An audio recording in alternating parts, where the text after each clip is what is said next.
छत्तीसगढ़ के बालोद जिले के ग्राम अरौद में एक ट्रक ने बाइक सवार युवक को 1 किलोमीटर तक घसीटा, जिससे उसकी मौत हो गई। वही बाइक में पीछे बैठे पत्नी गंभीर रूप से घायल है। हादसे में विशंभर साहू, जिसका उम्र लगभग 40 वर्ष बताया जा रहा है, उसके शरीर के अंग अंग सड़क पर छितर गए थे। मामला गुंडरदही थाना क्षेत्र का है। शनिवार सुबह 9:30 बजे मिली जानकारी के अनुसार दोनों भेंगारी गांव में शादी से लौट रहे थे, तभी हादसा हुआ। ट्रक लोहे से भरी थी। मृतक का शव पहिए के नीचे फंस गया था। बाइक घटना स्थल से 4 किलोमीटर दूर मिला। टक्कर से टिकेश्वरी साहू मौके पर ही गिर गई, जिससे वह बच गई। घटना के बाद भी ड्राइवर ने ट्रक नहीं रोका।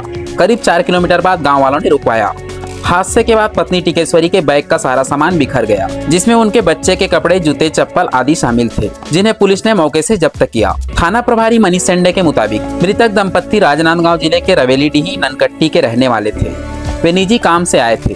घटना स्थल पर परिजन पहुंच गए हैं। पुलिस मामले की जांच कर रही है। परिजनों ने बताया कि टिकेश्वरी के 2 बच्चे हैं, जिनमें बेटा 7वीं कक्षा में और बेटी 5वीं कक्षा में पढ़ रही है। दोनों विवाह में शामिल होने पहले ही भेंगारी पहुंच चुके थे। वहीं एसडीओपी देवान सिंह राठौर ने बताया कि टक्कर की घटना ग्राम अरौद में हुई, जो बालोद थाना क्षेत्र में आता है, जबकि ट्रक घिसटते हुए गुंडरदही थाना क्षेत्र के ग्राम पैरी तक पहुंच गया था। हादसे में शामिल दोनों वाहन को जब्त कर लिया गया है और ट्रक चालक के खिलाफ वैधानिक कार्रवाई की जा रही है। मृतक का शव पोस्टमार्टम के बाद परिजनों को सौंप दिया गया है। आगे अपडेट के लिए हमारे news channel MKC studio CG पर बने रहें।